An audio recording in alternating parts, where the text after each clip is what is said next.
Welcome back. ಜೈಲಿನಿಂದ ಹೊರ ಬರ್ತಿದ್ದಂತೆ ದರ್ಶನ್ ಬದಲಾಗಿದ್ದಾರಂತೆ. ಲಂಗು ಲಗಾಮು ಇಲ್ಲದ ಘಟನೆಗೆ ಅಂಕುಶ ಬಿದ್ದಿದೆಯಂತೆ. ಈ ಬಗ್ಗೆ ಒಂದು ವರದಿ ಇದೆ, ಬನ್ನಿ ನೋಡ್ಕೊಂಡು ಬರೋಣ.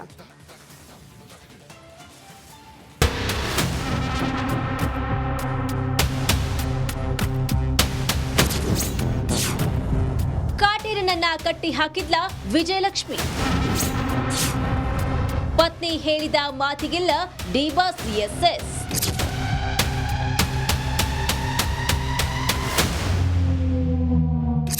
ತಿಂಗಳ ಸೆರೆಮನೆ ವಾಸ ದರ್ಶನ್ರನ್ನ ಬದಲಾಯಿಸಿದಂತಿದೆ. ಕಂಬಿ ಹಿಂದೆ ಕಳೆದ ಪ್ರತಿಕ್ಷಣವೂ ಕಾಟೇರನನ್ನ ಸತ್ವ ಪರೀಕ್ಷೆಗೆ ದೂಡಿದೆ. ಇಲ್ಲಿ ನನ್ನವರು ಯಾರು, ಅವಕಾಶವಾದಿಗಳು ಯಾರು ಅನ್ನೋ ಸತ್ಯದ ಅರಿವಾದಂತಿದೆ. ಈ ಕಾರಣಕ್ಕಾಗಿಯೇ ಸಾರಥಿ ಪತ್ನಿಯ ಪರವಾಲಂಬಿಯಾದಂತಿದೆ.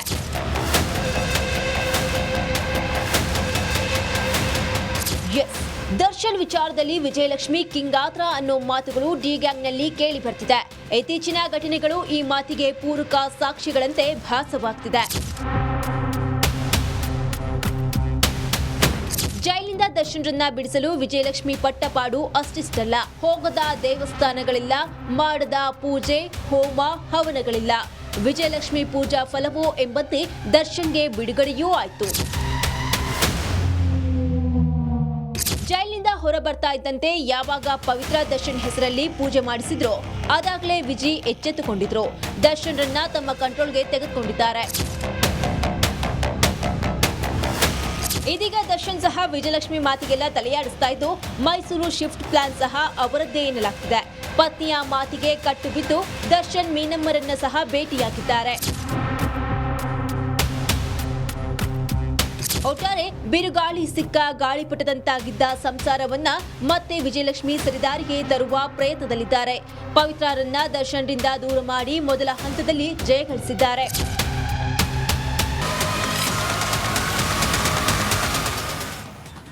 Welcome back. ಜೈಲಿನಿಂದ ಹೊರ ಬರ್ತಿದ್ದಂತೆ ದರ್ಶನ್ ಬದಲಾಗಿದ್ದಾರಂತೆ. ಲಂಗು ಲಗಾಮು ಇಲ್ಲದ ಘಟನೆಗೆ ಅಂಕುಶ ಬಿದ್ದಿದೆಯಂತೆ. ಈ ಬಗ್ಗೆ ಒಂದು ವರದಿ ಇದೆ, ಬನ್ನಿ ನೋಡ್ಕೊಂಡು ಬರೋಣ.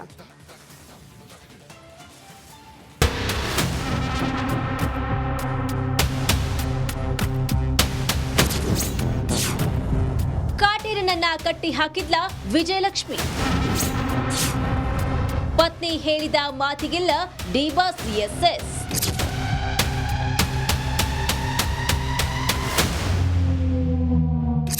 ತಿಂಗಳ ಸೆರೆಮನೆ ವಾಸ ದರ್ಶನ್ರನ್ನ ಬದಲಾಯಿಸಿದಂತಿದೆ.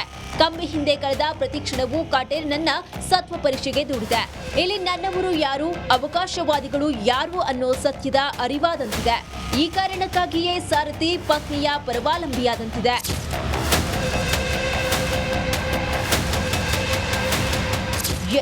ದರ್ಶನ್ ವಿಚಾರದಲ್ಲಿ ವಿಜಯಲಕ್ಷ್ಮಿ ಕಿಂಗಾತ್ರ ಅನ್ನೋ ಮಾತುಗಳು ಡಿ ಗ್ಯಾಂಗ್ನಲ್ಲಿ ಕೇಳಿ ಬರ್ತಿದೆ.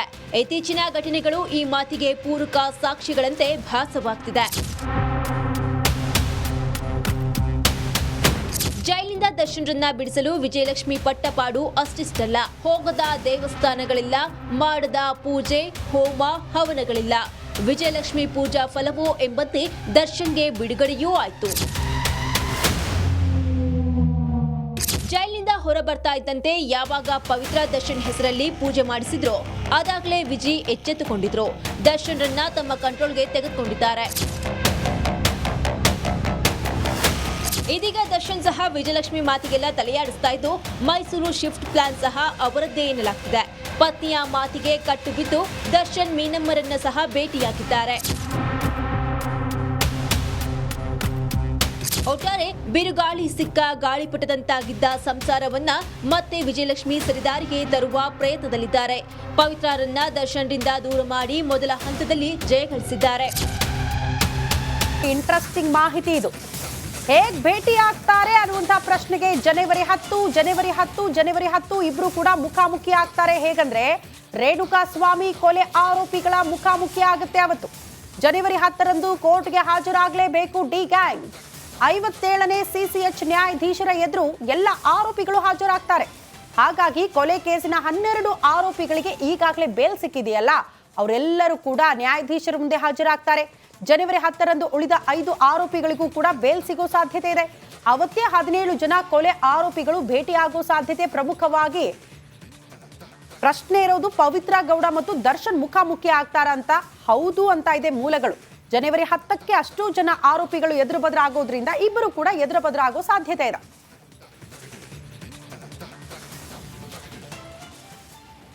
ಎರಡ್ 2024ರ ವರ್ಷಾಂತ್ಯಕ್ಕೆ ಸಾರಥಿಗೆ ಬಿಗ್ ಶಾಕ್ ಎದುರಾಗಿದೆ. ಸಂಕಷ್ಟದಲ್ಲೇ ಹೊಸ ವರ್ಷ ಸ್ವಾಗತ ಮಾಡ್ಕೊಳ್ತಾರ ದರ್ಶನ್ ಅನ್ನೋದು ಪ್ರಶ್ನೆ ಆಗ್ತಾ ಇದೆ. ಕೊಲೆ ಆರೋಪಿಗೆ ಸರ್ಕಾರದಿಂದಲೇ ಸಂಕಷ್ಟ ಎದುರಾಯ್ತಾ? ಕಾಟೇರನಿಗೆ ಕಾದಿರುವ ಆ ಕಂಟಕವಾದ್ರೂ ಏನು? ರಿಪಬ್ಲಿಕನದಲ್ಲಿ ಡಿ ಎಕ್ಸ್ಕ್ಲೂಸಿವ್ ಸ್ಟೋರಿ. ಹೊಸ ವರ್ಷ ಕೆಲ ದಿನಗಳಷ್ಟೇ ಬಾಕಿ ಇದೆ. ಎಲ್ಲರೂ ಸಂಭ್ರಮದಿಂದ ಹೊಸ ವರ್ಷ ಬರ್ಮಾಡ್ಕೊಳ್ಳುವ ಹೊತ್ತಲ್ಲೇ ದರ್ಶನ್ ಅವರಿಗೆ ಹೊಸ ವರ್ಷವನ್ನ ಹೇಗ್ ಬರ್ಮಾಡ್ಕೊಳ್ಬೇಕು ಅನ್ನುವಂಥ ಟೆನ್ಷನ್ ಶುರು ಆಗ್ಬಿಟ್ಟಿದೆ. ಕಾರಣ ಸರ್ಕಾರ ಆಲ್ರೆಡಿ ಶಾಕ್ ಕೊಟ್ಟಾಗಿದೆ. ಆ ಶಾಕ್ ಏನು?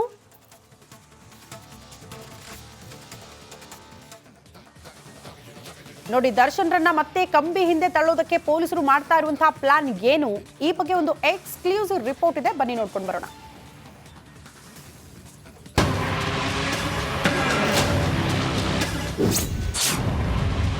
ವರ್ಷಾಂತ್ಯಕ್ಕೆ D ಬಾಸ್ಗೆ big shock. Bale ಕ್ಯಾನ್ಸಲ್ಗಾಗಿ ಸುಪ್ರೀಂಗೆ ಮೇಲ್ಮನವಿಯ.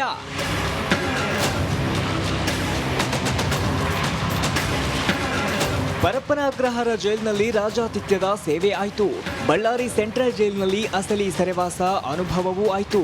BGS ಆಸ್ಪತ್ರೆಯಲ್ಲಿ 48 ದಿನಗಳ ಸರ್ಜರಿ ಡ್ರಾಮಾ ಮುಗಿಸಿದ ನಟ ದರ್ಶನ್ ಈಗ ಫಾರ್ಮ್ ಹೌಸ್ ಪಾಲಾಗಿದ್ದಾನೆ.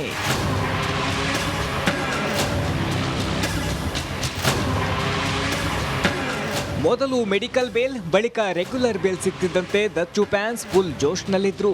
ನಮ್ಮ ಬಾಸ್ ಮತ್ತೆ ಜೈಲ್ಗೆ ಹೋಗೋದೇ ಇಲ್ಲ ಅನ್ನೋ ಹುರುಪಿನಲ್ಲಿದ್ದಾರೆ. ಆದರೆ ಕಾಟೇರಿನ ಕಂಪನಿ ಮತ್ತೆ ನಿದ್ದೆಯಲ್ಲೂ ಬೆಚ್ಚಿ ಬೀಳುವ ಸುದ್ದಿ ಒಂದು ಹೊರಬಿದ್ದಿದೆ.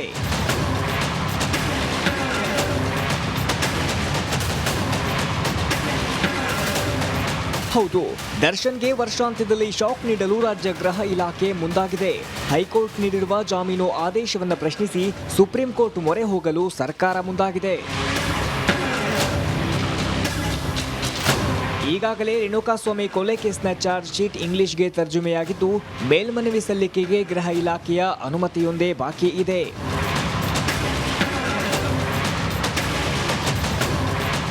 ಇನ್ನು ಬೆಂಗಳೂರು ಪೊಲೀಸ್ ಆಯುಕ್ತರು ಸಹ ಮೇಲ್ಮನವಿಯ ಸುಳಿವು ನೀಡಿದ್ದಾರೆ.